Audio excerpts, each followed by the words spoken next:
On Monday, we saw the Matt and Charlie episode where us two hosts took on the Week 7 review. We saw the Detroit Lions fall in miserable fashion to the Baltimore Ravens. We saw the Buffalo Bills get upset by the New England Patriots. And we saw our New York Jets and Carolina Panthers take respective bye weeks. And now, once again, it's going to be a two-person team taking on this challenge of heading into the Week 8 previews, presenting our picks, and also Charlie's, who's absent but still comes prepared with his own picks. This will be the Matt and Tev episode. I'm excited for this one.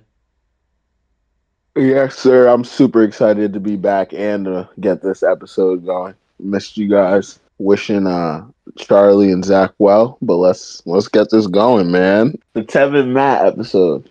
The Tev and Matt episode. And like Tev said, wishing well to Zach and Charlie. We'll see you guys back soon, but for now, we will make you proud in your absence. We're starting the slate off. I know this is a Week 8 preview, but one Week 8 game has already gotten underway, and that is the Buffalo Bills hosting the Tampa Bay Buccaneers. Things got a little close late after Buffalo seemingly having control for most of the third quarter. Fourth quarter, the Tampa Bay Buccaneers take a 7-minute drive and make things close, 18-24, and almost get the game-winning touchdown down to Chris Godwin with the Hail Mary, but just could not get it done. Buffalo Bills sneaking out with this one. Tev, what did you see there? What I saw was, the whole time I was watching that game a few weeks ago, you had made a comment that stuck with me that if Buffalo keeps playing down to their down or playing with their food or down to their competitors, in other words, that they're going to be in a lot of trouble. And that's what we saw last night. We saw three very late penalties that kept Tampa Bay in this game.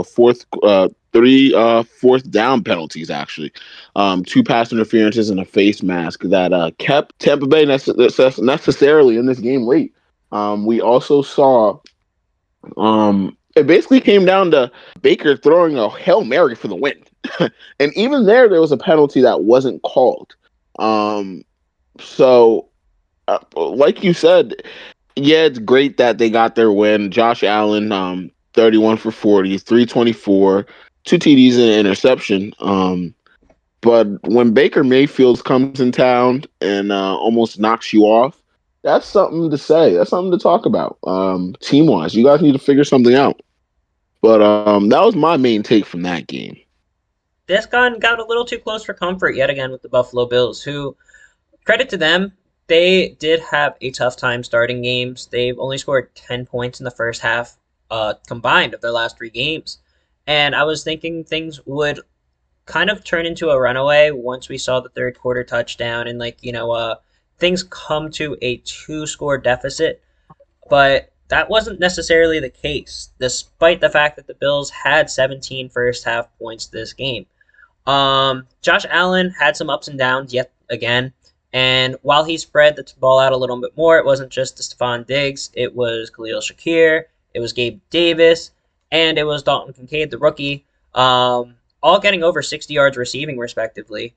It's not a hopeless game for the Bills. They were still able to come out with the win. I remember saying that the Buffalo Bills and Josh Allen particularly is almost like the quarterback version of Mike Tomlin, where we've seen Mike Tomlin, a great coach over the years, drop some very winnable games and also play up to competition very, very consistently. And Josh Allen always brings his A game when it comes to playing against Patrick Mahomes or Joe Burrow, but sometimes he struggles against the Mac Joneses and the New England Patriots, and now we saw it against Baker Mayfield and Tampa Bay Buccaneers. Not exactly who we have as S-list talent in our star level talent in our league just yet.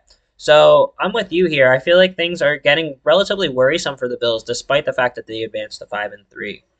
And I think part of that is because of a team that's also potentially soon to be right back on their tail. Due to the bye week, just half a game behind, just a win behind the Buffalo Bills is the New York Jets. Technically, too, now that the Bills are 5-3, the Jets still are 3-3, and look to advance and get their fourth win against the New York Giants in the MetLife Bowl. Jets winning the last two of these. Giants haven't won since Victor Cruz and his 99-yard touchdown 12 years ago. And Jets fans have plenty of reasons to feel optimistic heading into this one. Tev, what are your thoughts on this game, and which of the two New York teams, actually New Jersey teams, are we picking? So my thoughts on this one is, anyone that's been paying attention to the Giants, this is a brand new team. It feels like so everything that you thought about them before 2, 3 weeks ago, throw it out. There's a Tyrod Taylor led team, and you could tell that this team is a whole new team offensively. Now they really just more so need to work on their defense. Um, I believe that their defense will be struggling against Zach. As crazy as it sounds, I believe their defense is going to struggle against Zach Wilson.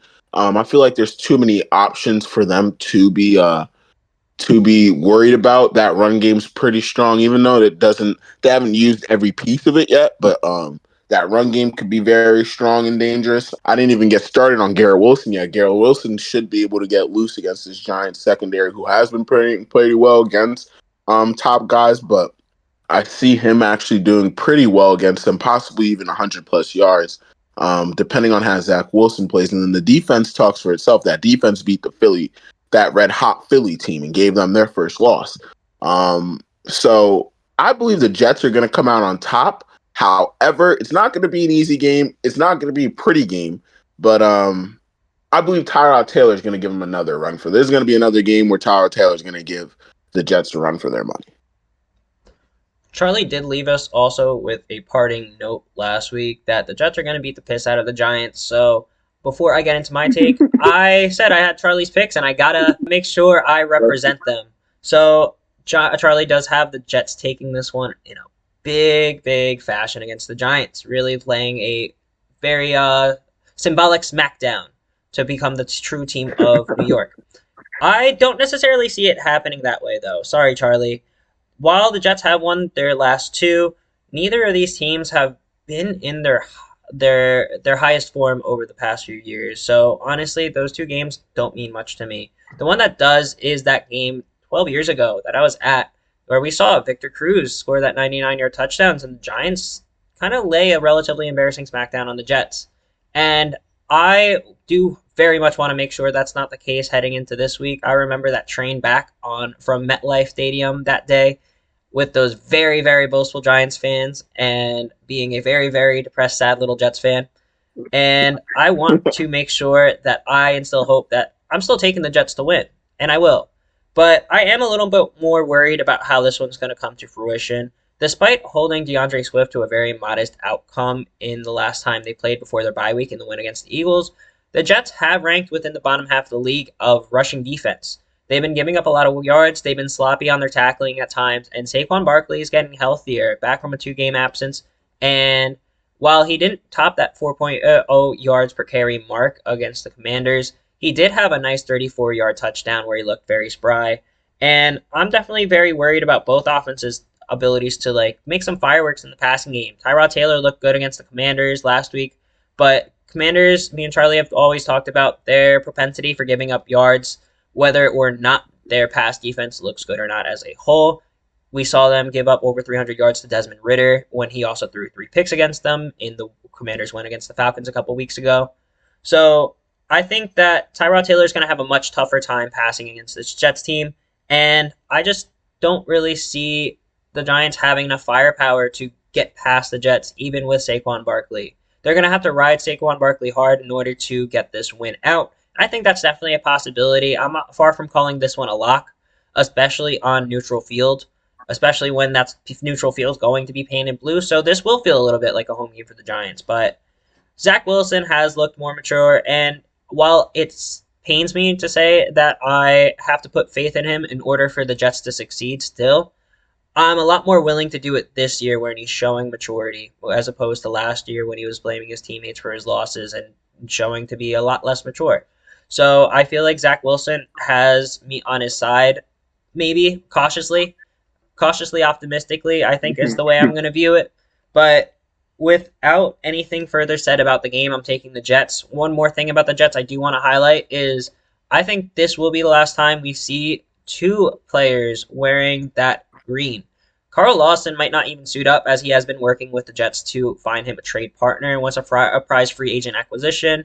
The young talent on the Jets has kind of shifted in Jermaine Johnson, Bryce Huff, and Will McDonald are all kind of, filling that role across from John Franklin Myers on this very loaded defensive line. So I think Carl Lawson's one way or another going to be leaving the Jets, whether it's a trade or through a buyout or a release of some sort. Dalvin Cook, we could still see him get more involved in this Jets offense. Brees Hall could still get hurt, and it's nice to have a handcuff like Cook, but Dalvin Cook is not happy with his role right now in the Jets. He's averaging under 3 yards per carry, and he's not seeing too many carries as the season goes on, splitting that RB2 duty with Michael Carter. And I think that Dalvin Cook might also find a resolution with the Jets that might not necessarily involve him being on the team anymore. Two very noteworthy veterans, very successful careers, but could be running to an end with their Jets tenures. I like that Dalvin Cook take. I rebuttal that. I like you said, it's still early in the season for a running back. Running backs go up and down a lot. Look at Jerome Ford. I look at that aspect a lot. Not a lot, but I just look at that aspect.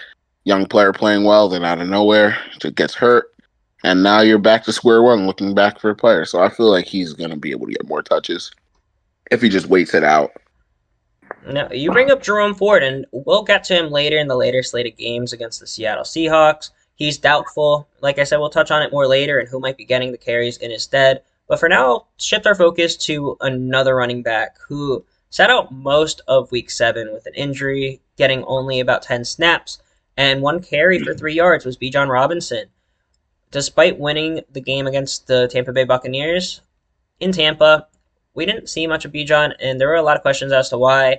Reports have come out that it was due to headaches. I'm not sure if it falls into the migraine category or what. Being given a very vague answer of Arthur Smith of Bijan's not feeling well, it's nice to get a little more clarity about that, and hopefully we'll see him back to full strength. This Falcons running game still looked to hold down the fort with Algier getting 21 for 59 and Cordero Patterson getting 10 rushes for 56 yards, but I do think that Bijan brings an extra factor to this team for Arthur Smith and the Falcons. And one more thing I did want to bring up before I shift the floor over to you, Tev, is Arthur Smith, I learned through my research, is kind of like the Eric Spoelstra of the Tennessee Titans. How Eric Spoelstra started with the Miami Heat as a video assistant and worked his way up through the ranks to eventually become head coach. Arthur Smith got every step done in Tennessee, going from a defensive assistant all the way to the offensive coordinator of the Tennessee Titans. But with Mike Vrabel in charge at Tennessee and no openings coming to the coaching ranks anytime soon, Smith hopped ship and joined the Atlanta Falcons after 10 years with the Titans. I found that to be a really interesting off-the-field story, and I think that the personal flair to this matchup might play into this game. How about you? I like that you brought that up. Actually, I believe possibly we read the same thing or something similar. I read the same thing. Arthur Smith was hired young into that regime, that Titans regime, made his way up through. That was someone that they looked to actually holding on to until I believe Vrabel was done, but Vrabel was able to buy himself a few more years. Arthur Smith's time came, and it was time for him to look for a head coach job. So it was unfortunate that he was unable to take that head coach and basically take over the same way the Heat head coach did. But speaking of running back regards, I feel like this game's going to be a really running back tough game. We're going to see a lot of old school football. Two pretty tough defenses, two run offenses. You could kind of see that Rabel family and Rabel tree from Arthur Smith just by how this team was constructed and how this offense is kind of constructed. We see for the past few weeks, we kind of bashed him for not getting, not even a few weeks, the past few years, bashing him for not getting receivers and tight ends involved the way we thought he would. And I mean, we see it. This might be a 2.0 version of that offense. Who knows? We might be watching the Tennessee Titans 2.0 with how Bijan's playing and everything. And like you said, he brings a different factor to this run game. So I want to see how this game pans out. I want to see if Atlanta could bring a little something different and be able to beat this team. I do see them coming out on top. I see them being able to wear down this defense and actually be able to hold one on their own. But I want to see if they could change it up and actually go out there and pass the ball and win the game through the air and not force the ball down their throats, basically. Yeah, and I think that if Tennessee can show any potential to do that with either Will Levis or Malik Willis, there is clear reports that Will Levis are going to start. Will Levis is going to start with Malik Willis also being worked in by Mike Vrabel. This Tennessee Hmm. passing game might have some struggles getting it done against the seventh ranked pass defense of the Atlanta Falcons. So hopefully Desmond Ritter, who, despite keeping the ball clean through the air, dropped 3 fumbles last week after his 3 interception performance against the Commanders 2 weeks ago, will be back on the road after his first career road win and looking to snag another one. I think because of all the question marks around Mike Vrabel and Tennessee, regarding Kevin Byard's trade. The star safety is now off the team and on the Eagles. Derrick Henry, there's been a lot of trade speculation for. And I'm going to have to take the Atlanta Falcons here because of it. There's too many question marks with the Titans. And I know Ryan Tannehill hasn't exactly had a great season and hasn't been able to be necessarily considered a plus for the Tennessee Titans. But at the same time, Will Levis and Malik Willis were viewed as projects that might be better off getting a little bit of wait time before they really had to take the field. Malik Willis struggled last year in the limited instances we saw him take the field to the point Josh Dobbs got the nods, starting nods towards the end of the year. So I just struggle to see too much to like take Tennessee on. I do think that we will see something very notable in Tennessee though, which is Derrick Henry's last rushing touchdown. I do think that he's another player that could be traded after this Sunday game, and even though the Titans have a short week and end up playing the Pittsburgh Steelers next week on Thursday Night Football, I think they could be without one of the staples of their offense. I think this we could be seeing the official disassemblement of a Tennessee roster that made an AFC Championship game in 2019. Oh, What? that's a hot take. I like that take actually. The last touchdown for. We'll keep our eyes on that. Yeah, see, we shall. This might be the Ty J. Spears era starting in Tennessee. And there's another star running back that has already risen through the ranks. To become really a very notable name on this Jacksonville offense, along with his college teammate Trevor Lawrence. And that is Travis Etienne, who we have seen score 6 touchdowns in his last 3 games, getting it done on the ground. I think that Jacksonville Jaguars heading into Pittsburgh this week, despite the Pittsburgh Steelers having a very close 4-2 record to the Jaguars' 5 wins and 2 losses, this game doesn't necessarily read to me as a even matchup, maybe wrongfully doing so, but a game that I can't take the Steelers seriously in. One thing I do want to mention before we go any further is that Charlie also picked the Atlanta Falcons to win against the Tennessee Titans. So I'm going to bring out his pick for that one. I'm going to bring out his pick for this game, which is the Jacksonville Jaguars over the Pittsburgh Steelers, and I think I might be siding with him, Tev. What do you think? Ooh, I might be the lone straggler here. I don't like the fact that I mean, as great as Jacksonville's pass game could be, I don't like the fact how Calvin Ridley has been on and off necessarily. The top receiver for this team is Christian Kirk. All due respect, after trading for you and you being suspended, having a year off, yada yada yada, and not getting really the full value of you as a player from that trade. I mean, they knew what they were getting into when they traded for you while you were suspended. You applied for appeals, didn't go through, so you waited through for the season, came back, had a pretty good game, and then from there, he really has been on and off. Some games he isn't a factor at all. Some games he is the main factor. But the one player that we have been saying has been consistent necessarily is Christian Kirk, and like you said, Travis Etienne last few games being able to collect 6 touchdowns to the ground. This team scares me at times a little bit. Yeah, they're 5-2. But granted, Pittsburgh's 4-2. I feel like Trevor Lawrence has to try to get everyone involved a little more. If he could do that, if this pass game could get involved everywhere against his hurt defense with Cameron Hayward out, and a few other guys questionable. Main guy for me, Joey Porter Jr. out of the Steelers being out, their top corner in my eyes. With him being out, possibly, I think that this pass game should really, really, really take advantage. But who knows with how Calvin Ridley's been playing on and off. So that's why I have the Steelers going on top. If the Steelers could put together what they've been doing all season, they could win this game. If there's anything that Steelers fans should take a little bit of solace in, it's the fact that every time the Steelers have won this year, I have picked the other team. We saw in the Cleveland Browns game, I picked the Cleveland Browns. Then we saw in the Los Angeles Vegas Raiders, I was the only one that took the Raiders. We saw Baltimore Ravens in that 7 point win. We all took the Ravens, and we're all rightful for doing so, especially after seeing how they came back and smacked the Lions. But Yeah. we also saw that with the Los Angeles Rams last week, and the Steelers did need a little bit of controversy to get that done. That one, I'm not too against my pick in either. Maybe I'm being a little defensive there. So I have to keep riding with my take that I think the Jacksonville Jaguars will find this day to get it done. Joey Porter is out, and Levi Wallace is also questionable in that secondary. And I think that Trevor Lawrence has become a quarterback that can take full advantage of those things.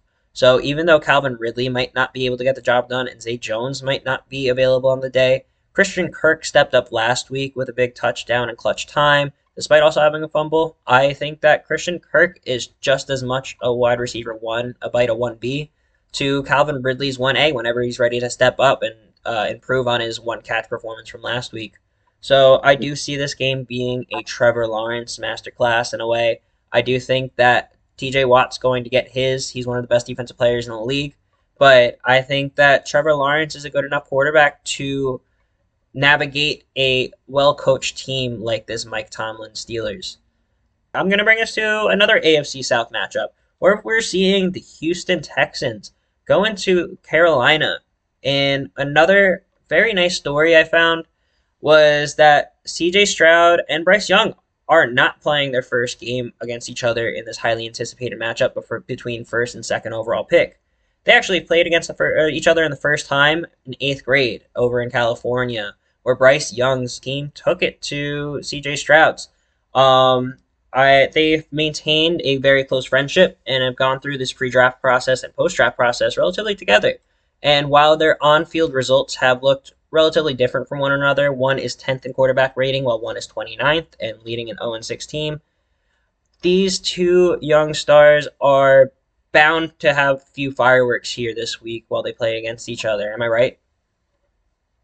Yeah, I 100% agree with you. These two are pretty close friends. Like you said, before, after, and during the draft prospect, went through it together. You see clips here and there throughout all three processes of them defending each other throughout that number one and number two pick, respectively, and after the fact on how they're playing. A press conference came out for I believe yesterday or 2 days ago, CJ Stroud defending his good friend, saying how basically analysts are being casuals and not really looking at the game. And reverse during the draft process, Bryce Young came out and said that analysts are being casuals and saying that his good friend should be the quarterback drafted above him. So there's been and vice versa too. You saw CJ saying Bryce should be drafted above him. So I mean, there's no lack in confidence in either of these quarterbacks. We're seeing Bryce Young start with a lot more confident behind the snap, even with his own line being banged up, even with not having too much weapons. But CJ has been playing phenomenal. We saw his first turnover a few weeks ago, but even with that, he was able to keep playing strong. I believe this game is the future of the NFL in front of us. This is the next 10 years of the NFL playing in front of us. So it's always fun to watch games like that. I remember the first time I watched Pat Mahomes and Justin Herbert play. We remember possibly the first time we saw Pat Mahomes and Josh Allen played. I feel like that's going to be one of those games in a esque. I'm not saying that they're both going to be top quarterbacks, but they definitely are the future, and it should be fun to watch. With that, I see my Carolina team dropping to 0-6. Some may say we're already 0-6 after this bye week because somehow we'd find a way to lose to a bye. You are But 0-6 right now. You 0-7. I'm sorry. Some may say we're already 0-7. Um, but yeah, I see us not winning this game, unfortunately. And unfortunately, the optimism for the Carolina Panthers does not seem to run in any of us. Psych! Charlie's upset of the week is the Carolina Panthers taking this one against the Houston Texans. And I was very, Whoa. very close to also hopping on that bandwagon with Charlie. In fact, there's a lot to like about this Carolina Panthers team heading into this Week 8 matchup. The Houston Texans have looked good, but they're coming off a bye week, maybe cooled off a little bit. I think that Carolina had a little bit of an opportunity to get right, get more prepared with Thomas Brown, the offensive coordinator, taking play calling duties from Frank Reich. And who better to have some fireworks against than your quarterback, best friend, and in a way, rival, who's going to be encouraging you to have the best game of your life. I think Bryce Young is going to ball out, and we're going to see some fireworks by the two young quarterbacks. I don't think either of them's going to lay this one down lightly. And whatever result we see, we're going to see a close one. We're going to see a spirited Panthers team that you can tune back in with us Monday and say, I really like the direction the Panthers are going. Bryce took that step, and now he took another one. And while I can't necessarily say I'm going with the Panthers this week, I can't say I'm chalking that up to Bryce. Him and Adam Thielen, 49 catches, 509 yards, and 4 touchdowns. It's a relatively low yards per catch rate of 10, but like at the same time, he's finding his guy, and he has a reliable weapon among the inexperience in the Carolina Panthers receiving core. We see Laviska Shenault getting some carries and adding an extra versatility factor to this offense, but not necessarily get too involved in the passing game, and will still be dealing with some injuries here and there, as he has for most of his career. We're seeing Terrace Marshall work with the Panthers to get him out of there and get him traded. So Bryce Young just doesn't quite have the team around him, and a team that currently is even less healthy than previous. We're seeing names along the offensive line and the defense. Frankie Louvu, Brian Burns on that defense, and on that offensive line, we're seeing Taylor Moton and Austin Corbett all log limited practices and have a question mark next to their name on the way up to this game. So more to do with the circumstances surrounding Bryce, Thomas Brown, and the rest of this Panthers organization is the reason that I'm not going to be able to take them against the Houston Texans. I think the Texans will unfortunately get the best of them here, but I do want you to keep your head high on the Carolina Panthers for much of what you said, Ted. Bryce Young is going to be just fine in this league.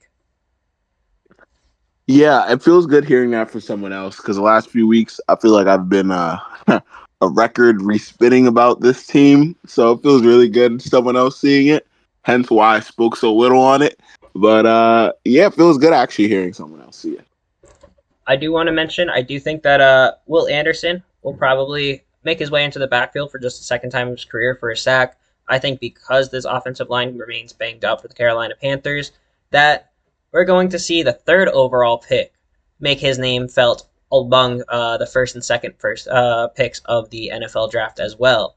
And without further ado, I'm going to bring us over to a quarterback that wasn't among the first taken in the draft. Actually, neither of these quarterbacks were. One was a second rounder, and one wasn't picked all the way until the fifth.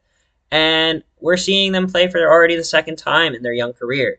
Jalen Hurts versus Sam Howell with the Philadelphia Eagles heading into FedEx Field to take on the Commanders. We saw a very, very close one be won by the Eagles 34-31 in overtime, one with Jake Elliott's leg. And Tev, do you think that there are some hijinks afoot yet again? The Eagles did get a convincing win against the Dolphins, but dropped one against the Jets just before and had hiccups dealing with this Commanders team already earlier this year. So like Charlie said, upset of the week for the Panthers. I was holding my upset of the week for this game right here. I like the fact that this defense stepped up necessarily against the Eagles a few weeks ago. Yeah, it wasn't the same Eagles team; it was banged up. However, they took advantage. Yeah, they weren't able to get the win out. Like you said, overtime boot by a pretty notable kicker to get them out of the field, get them off the field, and a win there. So this game should be, I feel like, on the radar of a few players on the Eagles. But after that, I really doesn't even matter to me. I think Sammy Sosa is going to get it done. I feel like this is going to be a Sammy Sosa masterclass. It's going to be one of those games where I feel like Ron has been more or less planning for this game all week and instilling a game plan that was probably been being game plan for the past 2 weeks. This is the team that takes as much time as you can to prepare against. They have players that more or less are top in their positions in damn near every skill position. Um, they their defense is on top. Darius Slay's back, and he is seems like he's been getting more and more snaps. So yeah, this defense should be able to hold them, should be able to beat them. But I think Sammy Sosa is going to do his job. Scary Terry is going to get his name called a lot. We should see a pretty good. This should be an amazing game, honestly. I see a high scoring game and Washington coming out on top. I could not disagree with you more, and I'm sorry. After we just got off a very nice positive note with the Carolina Panthers, and why I feel like even though we disagree, I think that you should hold your head up high here. I wish I could be with you in terms of Sammy Sosa has been our guy.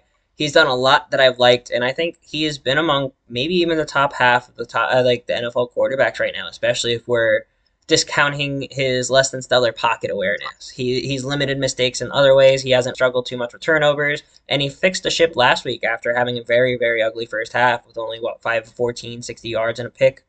Um, that being said, what this Commanders team had happened to them against the Eagles last year when Eagles came into FedEx Field with a very similar turnstile offensive line in place for Washington and a very familiar face for the Eagles, Mr. Carson Wentz, under center. The former Eagles quarterback and MVP candidate got sacked 9 times and had 2 fumbles forced on him, losing one. And when Sammy Sosa is getting hit and sacked 40 times already in 7 games, it's time to ask some questions of how can we get the ball out sooner, how can we protect our quarterback, and how can we save him? Because I don't think he's going to be projected to finish many more games. I think he's going to be a less mobile Anthony Richardson developing in that pocket just because of how bad that offensive line is. We're going to start to want to think about protecting this guy. And for that reason, I think that this game is going to be almost over at halftime. I just think that the Washington Commanders, they can match up well with the Eagles, and while it might be more encouraging to take this one at home after giving the Eagles a scare over in Philadelphia, I find myself just thinking that this might be my lock of the week, to use a term that Charlie likes to use. We're going to have the Philadelphia Eagles be my first lock of the week. Shout out, Charlie. Feel better, man. And Charlie also has the Eagles, too. Not quite his lock of the week. We'll get to his later. So we just covered one divisional matchup there with the Commanders and the Eagles. And now we got another one for you. Also a rematch after being played in week 2.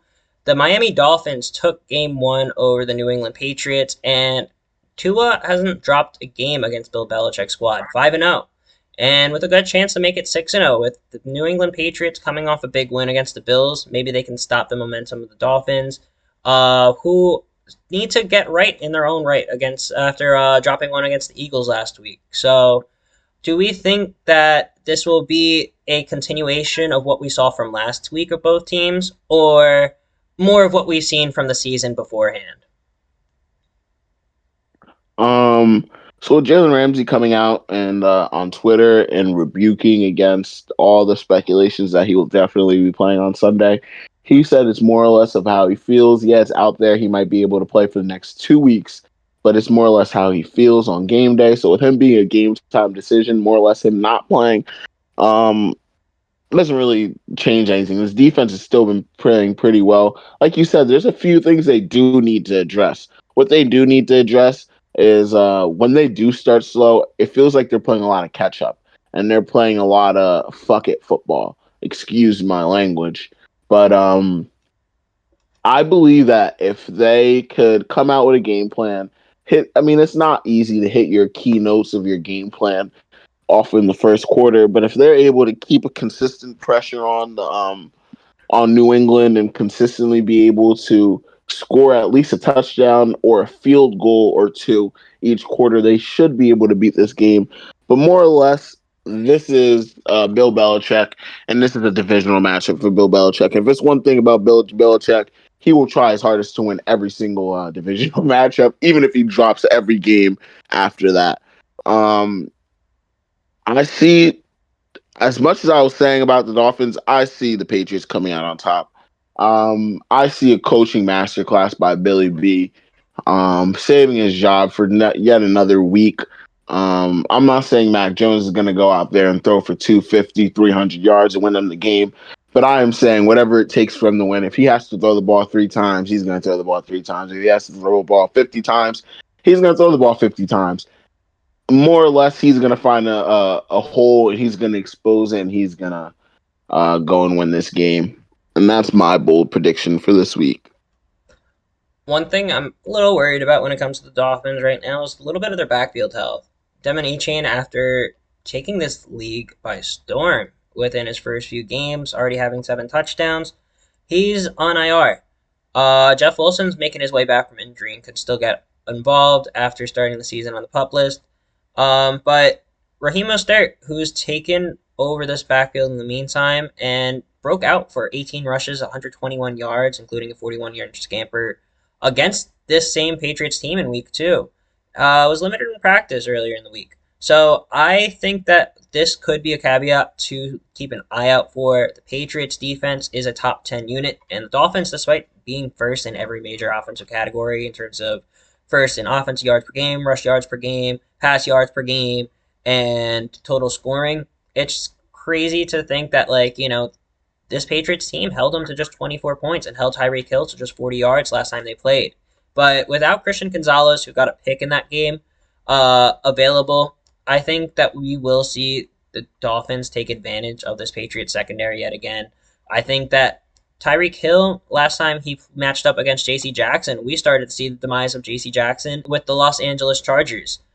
I think that J.C. Jackson and Jack Jones and the rest of the crew there in New England, also with Devin McCourty, retired as not necessarily up to par. Kyle Duggar is another name that I think of when I think of standouts along that Patriots secondary, but Tyreek Hill is just on a crazy pace this year. Even after a disappointing week for the Dolphins against the Eagles, he still got involved and found his way to the end zone and had 11 catches doing so.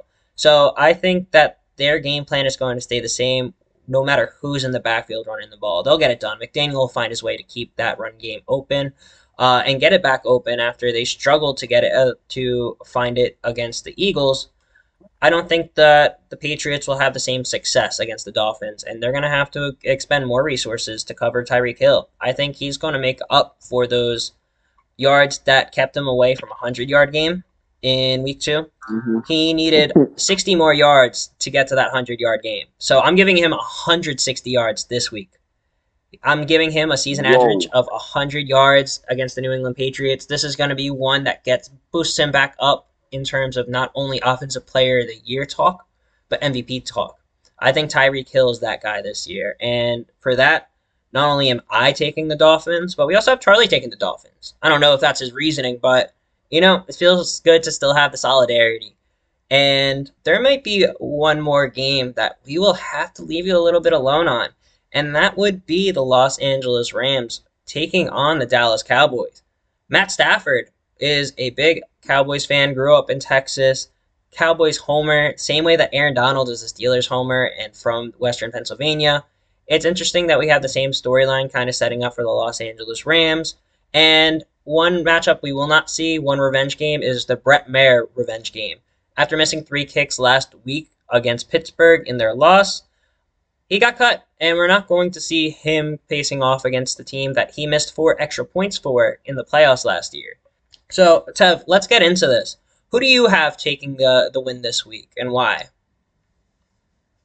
Well, I'm going to come out straight on top and say I'm going to say LA Rams. This LA Rams offense, yeah, we saw a little stagnant at points during the Steeler games, but I feel like they're going to work through those little hiccups that they had and speed bumps that they had. That comes with the game of football. Being able to coach through that and being able to fight through that. Yeah, they're unable to fight through it last week, but I feel like this week they will be, expectedly, because they're going against a top team and a top defense. One thing I do like about Mount Stafford is when he goes against these good defenses, he's able to get the ball out a lot quicker. a lot during the last week game. We saw them bring up how fast he's able to get the ball out, how dangerous it is when he's able to get the ball out and he's able to connect with his receivers and running backs, and tight ends, more or less. And I feel like he's going to be able to get to his receivers a lot quicker. Cooper Kupp should be able to make up for what he didn't do last week. Like you said about Tyreek Hill from Cooper Kupp. Cooper Kupp's going to be able to make up, score that touchdown he was unable to score last week, and also break for 100 yards. We also saw. I don't believe in Dak Prescott at all. Dak Prescott hasn't shown me anything to believe in. In my eyes, he's been typical Dak Prescott. Some people may say, yeah, he's in the NFL. He did build a career for himself, yada, yada, yada. Erase me with that. You're on America's team. You should be exceptional. You should not be, especially with the team that's been built around you the last few years, in my eyes. So that's why I have no remorse for Dak. So yeah, I want to see the downfall of Dak, and that's not even me being biased at this point either. I really like the Rams this year. So give me the Rams. Yeah, and that's exactly why I wanted to bring this one up right after talking about where once again leaving you alone on the last game we talked about. I think that after seeing Charlie's pick of Dallas Cowboys, I also got to ride with him. I think that I got a little whiff of what it's like for like the fan affair of Aaron Donald. I think that actually ended up playing against the Rams and making things a little too friendly. I think they would have wanted to get a different approach and get things chippy on with the Dallas Cowboys and make this game a little more personal as opposed to the headline of Matt Stafford's homecoming and this being his fourth career game in Dallas. He's gotten a lot of headlines about that, and maybe that's just something that's to be expected when a veteran quarterback is celebrated. I think Matt Stafford deserves his flowers, but he's going to have to earn them this week, where this sixth ranked pass offense is going to be facing against the fourth ranked pass defense. And while on the other side of the ball, the Rams are no slouches defensively. They're actually ranking in the top half of the league in most major categories. This Dallas Cowboys team seemed to get things a little more together against that Los Angeles Chargers team. I know that defense, I've talked very diminishingly about that Los Angeles Chargers team, but it did seem like Dak had to go out there and earn that win. And for as much as we've been laying it on Dak to play better, I think he did last week. And I think that if he continues to put the pieces together, utilize Brandon Cooks, who's going to be making a homecoming of sorts for the second time this season against his former team. First was the Patriots, and now we're going to see the Rams. I think there's a lot of intrigue and a lot of motivation for Dallas to remind everyone that they're Super Bowl contenders, that they still have Stephon Gilmore there to lock up Cooper Kupp, and that Puka Nacua might still be running free, and he might still have another big game, just like we saw last week against the Steelers. But I cannot bring it with myself to take the Rams. I like the Rams. I want to see them in the playoffs. I had made the bold prediction of seeing them place that Eagles team that they played relatively well against in the playoffs. But at the same time, I have them here falling to 3-5. The way I have them doing it, funny enough, is just like I predicted Justin Tucker to make a field goal to beat the Lions last week. I'm expecting this rookie kicker, Lucas Haversick, to miss a game-winning field goal attempt that would take them over Dallas. I do think this one will be a close one, and I do think that this one will not be a given for Dallas, far from a lock. I just can't see Dallas dropping this one in Jerry World. Give me the Cowboys. Moving forward into these last two 1 o'clock games, I'm going to bring up the Minnesota Vikings traveling into the Green Bay Packers first. Before I get into my take, I would like to say that Charlie does have the Minnesota Vikings taking the Packers, and I do see why. The Vikings are 3-1 since an 0-3 start. Kirk Cousins balled out, throwing 378 yards and 2 touchdowns over to Jordan Addison, who balled out himself, 123 yards. But the reason I can't necessarily get on board with Charlie is actually the potential absence of another stellar receiver for the Vikings in the guise of TJ Hawkinson, possibly the second best tight end in the league behind Travis Kelce. Got 11 catches for 86 yards despite getting hurt during last week's game, and did miss the unofficial practice session for the Minnesota Vikings on Wednesday. So it remains to be seen whether or not Hawk will shoot up, and I think that'll play a big part into whether or not the Vikings will have success against the Packers, who are relatively solid in pass defense. They're number 9 ranked in the league, and with the return of Jair Alexander, I think that there could be some pressure on Jordan Addison to replicate the last game, and we could see him struggle to do so. So while I do see the Packers being not necessarily on the same level as the Vikings, I do think the Vikings were just a good team that got off to a bad start, whereas the Packers are kind of proving themselves to be maybe a bad team that got off to a good start. Um, I do see Jordan Love riding the ship against this Vikings team. He's had 7 turnovers since week 2, and after his 6 touchdown, 0 interception start. And I think this is going to be the first game where he logs no turnovers yet again for the Packers since. He's had struggles getting 7 interceptions. And I just think that despite all the struggles we've seen, this is a good time for him to get right against a Vikings secondary that did their job against a very pressured Brock Purdy who was missing Trent Williams. And I just can't see it happening for this Vikings team again this week. I think the Packers will figure them out. Yeah, I'm right there with you. I think the Packers should be able to figure them out. They're in a slump right now. Um, but I mean, I really have high hopes for Jordan Love. Jordan Love, I mean, I might be one of the only ones in the pod that has such high hopes for him. I feel like he could pan out his career a lot better than how we are looking at it. Um, so yeah, give me the Packers as well for almost the same exact reasons. I'm really high hopes on Jordan Love. Yeah, I hope to have high hopes on him again too. After these last few weeks, he's been struggling, but like I said, he started the season with 6 touchdowns and 0 interceptions within those first 2 weeks. So if he can right the ship, have himself playing cleaner football, and Aaron Jones, who's getting healthier, gets a little more involved after only 8 carries last week, I see a very clear formula for the Packers to win this one. And I'm not too different on how I see that happening with the Indianapolis Colts against the New Orleans Saints. Gardner Minshew, despite his relatively impressive stats, over 300 yards and getting involved with 2 passing touchdowns and 2 rushing touchdowns, I just didn't see him playing super great last week against the Cleveland Browns. I think all the in between kind of struggled, lost 2 fumbles, and also had a third turnover over the air. And if he can limit those turnovers and Stan Steichen can work with him within this now top 10 ranked offense for the Colts, literally 10th in offensive yards and 10th in scoring, I think we could see the Colts get through a very, very tough Saints defense. Jonathan Taylor's moving a little quicker. Zach Moss is a little limited with an elbow injury, but should be all good for this week 8 tilt. And left this up to this moment to really decide because I feel like this Super Bowl 44 rematch could go one way or another as both have inconsistent quarterbacks and a very volatile week to week outcome in my opinion. I think that this is going to be one that the Colts win. I think the Minshew magic lives on one more week. I think the Saints just continue to struggle to find their identity with Derek Carr and Dennis Allen. And more, I'm worried about the leadership there, especially after watching how Derek Carr kind of, was yelling at his receivers. I understand that Chris Olave might have run a wrong route on the play, as has come to light through reports and articles and conversations that have come out of that Saints camp. But at the same time, there's a way to lead your team. And for the same reason that I was very down on Zach Wilson last year as a lack of a leader for the Jets, I'm worried that Derek Carr might be doing the same thing and wasting a very good season by Alvin Kamara doing so. What's going to be shown for that if the Saints keep on losing? With this one, they would be falling to 3-5, and I think that's exactly what happens. Tev, do you agree with me? Or do you take Charlie's side? He ended up taking the New Orleans Saints in this one. So honestly, it's crazy. The last 2 games we've been agreeing. I'm going to agree with you here. Honestly, tip for tat.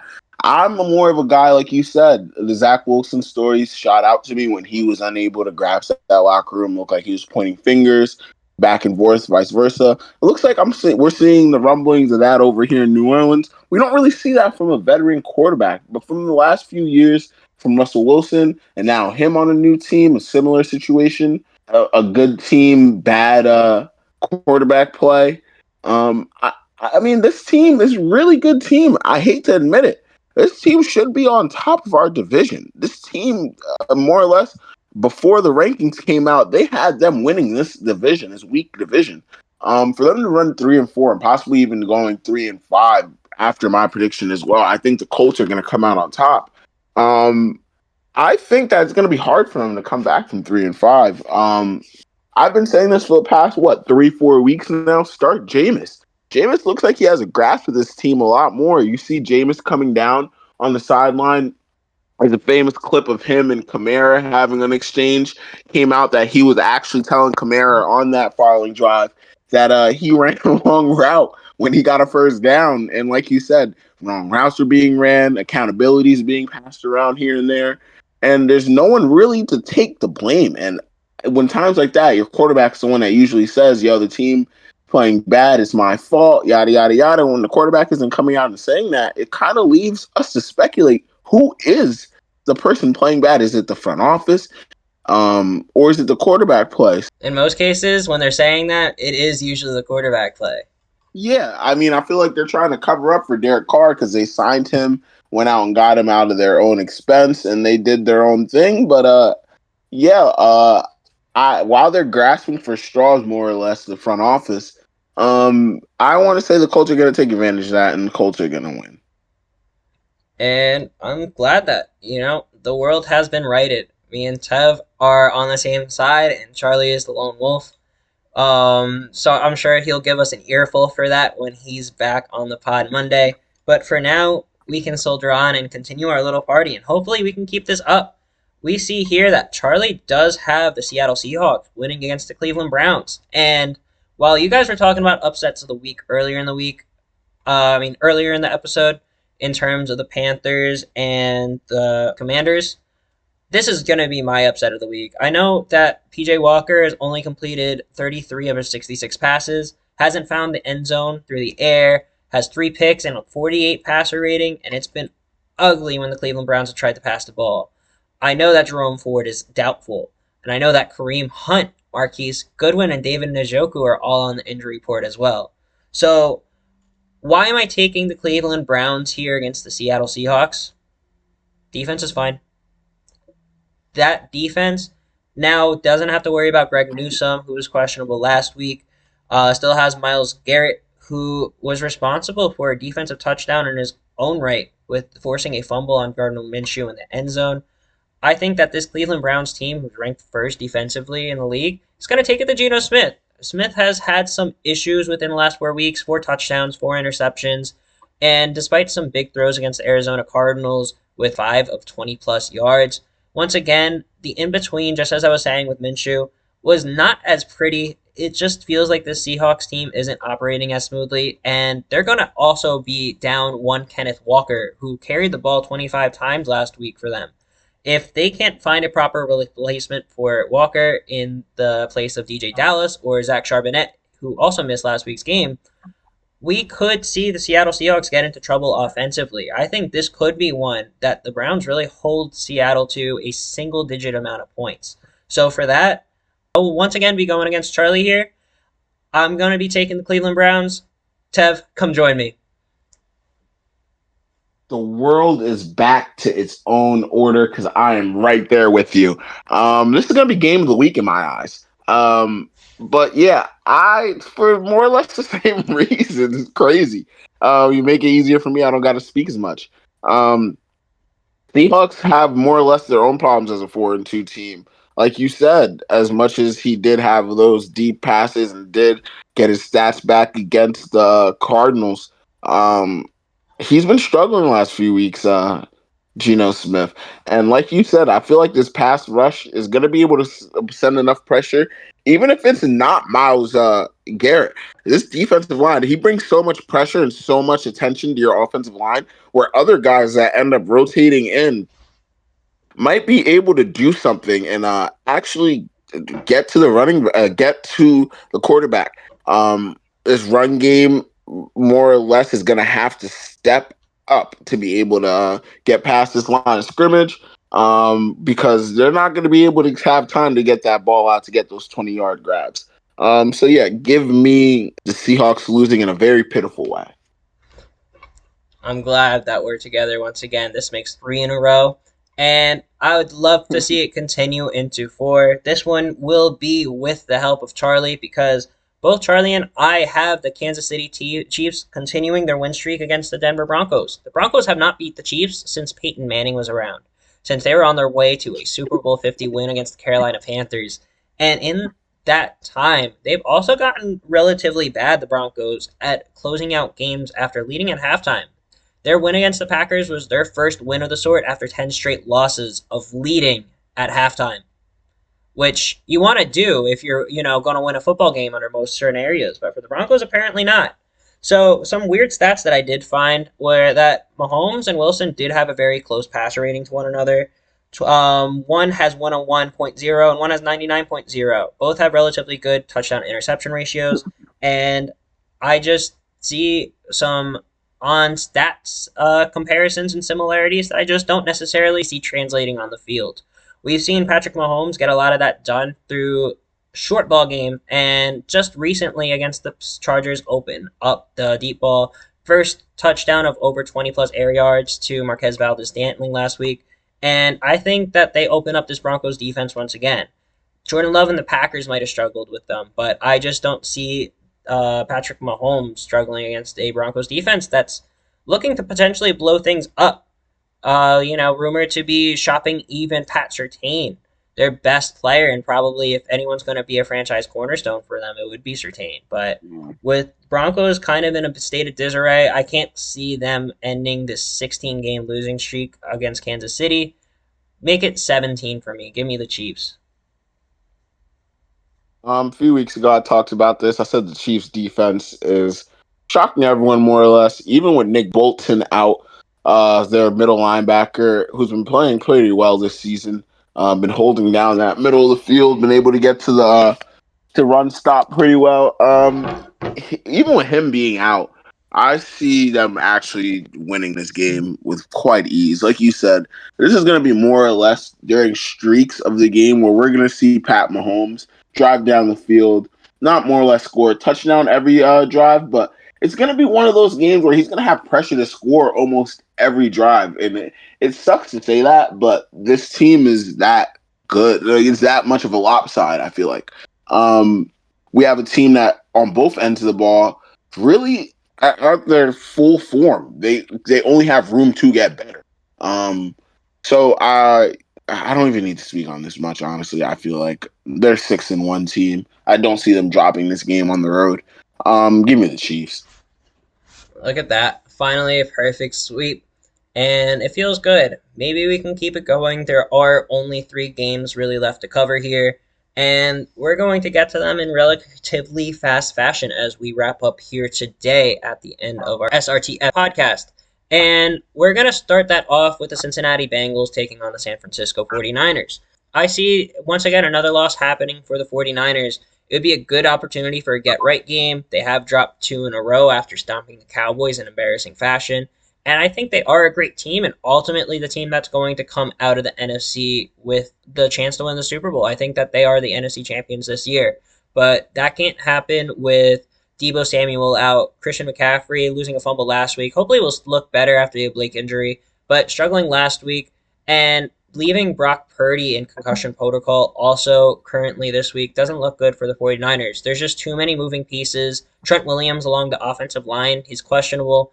And if he can't get himself going again, it's going to leave Jalen Moore and Colton McKivitz to man those offensive tackle positions. And they have struggled to do so, honestly. So Charlie also has the 49ers here over the Cincinnati Bengals. So at first, about an hour ago, if you asked me, I probably would have taken Cincinnati. The more I sit on this, the more I think about it. 49ers, yeah, like you said, you brought up some key players on offense. But that's on the offense. This defense is still really good. This defense should be able to keep them in this game more or less, whoever starts at quarterback. They've been going through this quarterback carousel for the past 2 years, actually. So I feel like we make the joke all the time that quarterback job is a plug and play job. We're actually going to see a plug and play job there on Sunday. We're going to see them plug in a quarterback. Only throw the ball during necessities. But yeah, this offense more or less is going to not really need to be a factor in this game.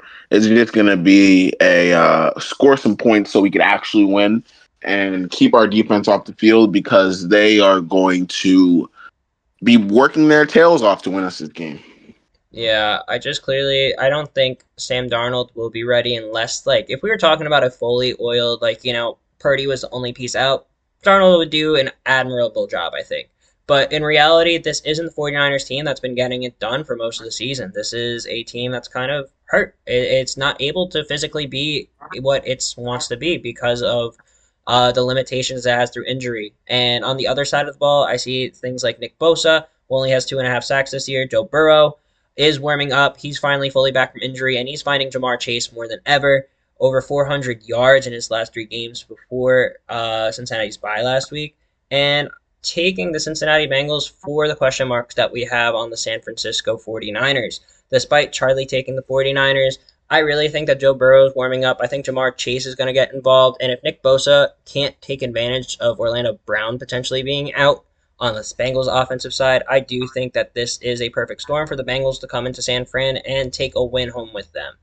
And I think that there's not going to be much separating the Bengals from their AFC North rival, the Baltimore Ravens, in that way. Because I see the Ravens capitalizing on a good week. Yes, they have to fly across the country from Baltimore over to Arizona, but Lamar Jackson is going to get it done against a Cardinals secondary that did find Garrett Williams a pick in his debut, and he might be the guy for the Cardinals that I mentioned Monday, that in which outside of Buda Baker lacks a big name in the secondary, lacks a standout. Marco Wilson and the likes of the Arizona defensive backs currently, I don't think can hold a candle to the way that the Baltimore receivers have gotten themselves open. Mark Andrews, Zay Flowers, and even Odell Beckham Jr. getting involved. So I think between that and the Ravens defense, which leads the league with 29 sacks, it's going to be a tough, tough job for Arizona to get it done.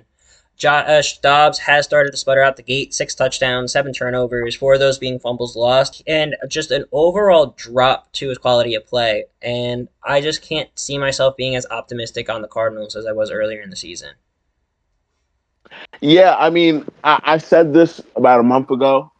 I said that the Ravens are going to be able to, as much as backlash as I got, I said they're going to be able to steamroll past through this rest of their season. I'm going to stand on what I said. I'm going to stand on business. I'm going to say Ravens on top. Woo woo. Yeah, this is a Cardinals team where we in the beginning of the season we thought they're going to be a lot more competitive, probably notch on a few more wins. They probably can notch on a few more wins, but not this week. They're going against a Ravens team that more or less really demolished the oh my God, that really demolished Detroit. So yeah, give me the Ravens in any fashion that they choose to win. If they want to run the ball, they're gonna run the ball. If they want to throw the ball, they can throw the ball. It's their game to lose, honestly. I'm right there with you. I'm not doubting the Ravens, at least for the foreseeable future. And I don't think I can really say much either of that for either team heading into the Sunday night matchup. And as we bring this podcast to a close today, I do want to leave you with this last quick pick. I do think I'm going to be rivaling Charlie's Chicago Bears pick. He saw Tyson Badgett having a big game last week against the Vegas Raiders, kept it clean. I think that while Badgett looked great, I think that might come to an end here, even against a tough, tough in the bad way, Los Angeles Chargers defense. I think Badgett only threw at max 11 yards down the field and was relatively limited to what he could do. We saw Deontay Freeman be dealing with an injury coming out of that game and is potentially up in the air for Sunday night. And the likes of Roshan Johnson and Khalil Herbert are still on the mend. I think there are just too many names out for the Chicago offense. And while I did predict them, rightfully so, to get the win against the Raiders last week, I was feeling that. I do think that Justin Herbert and the Chargers are better than their 2-4 record might appear. And this is just clearly a outclassing, in my opinion. I don't think that the Bears are going to have a very competitive outing on Sunday night against the Chargers. So give me Justin Herbert, and I see this as a good potential game for him to right the ship after throwing 3 interceptions within his last few games. Yeah, I'm gonna go out straight up and tell my pick. The Chargers. Justin Herbert. Yeah, he had a pretty bad turnover game last week. Really took away from that. Like we said, that Pat Mahomes versus Justin Herbert game that we really see fireworks during. I feel like those fireworks, he's just gonna let him off this game, more or less. Even if the fireworks aren't replicated. Um, I see the Chargers, even with their defense not being at top form, I see the Chargers being able to come out on top pretty easily on this Sunday night game, and Justin Herbert carrying this team to a win, more or less over 2.5 touchdowns, and just get the job done. I do think it'll be Herbert. That Austin Eckler might even have another slow day against the Chicago Bears defense. They're fifth against rushing yards, allowing 82 yards per game, and I think that's a relatively impressive stat. We've been talking about this Bears secondary with Jalen Johnson and Eddie Jackson that hasn't necessarily lived up to expectations with 29th in yards per game allowed through the air. And I think that'll come into play as the Chargers really just find a way to get this one done with Justin Herbert's help against the Bears. And that pretty much wraps up what we were here to bring you this weekend. We will be back on Monday. You will see it on Tuesday. Our reactions to the week at hand, and also a few more predictions along the way. Monday night's Las Vegas Raiders and Detroit Lions game. We will be previewing and predicting for you guys on Monday. And also alongside the Tennessee Titans and whatever shape and form they look without Derrick Henry, we'll be heading into Pittsburgh to play the Steelers. So that's all we have for you today. And thank you for tuning along and watching our podcast. It really means a lot. And we will have at least three of the four of us back on Monday with Charlie's return. And I'll be looking forward to that, Tev. I'll be looking forward and rubbing in our many shared picks in Charlie's face when we got him right and he got him wrong. Hopefully, man, I'm really looking forward to it, and we'll be back to pretty good form on Monday. So yeah, I'm more or less excited for that. Yeah, me too. And with that, we will be leaving you guys here. I hope you all have a great day. And I'm looking for a remote so I can take that from you. I got my watch right here. Um, Yes, Ted sir. doesn't have the cam to click us out, but I will be doing it this week. So long, guys. So long. Have a good one, guys. Enjoy football. Oh wait, didn't work the first time. Click.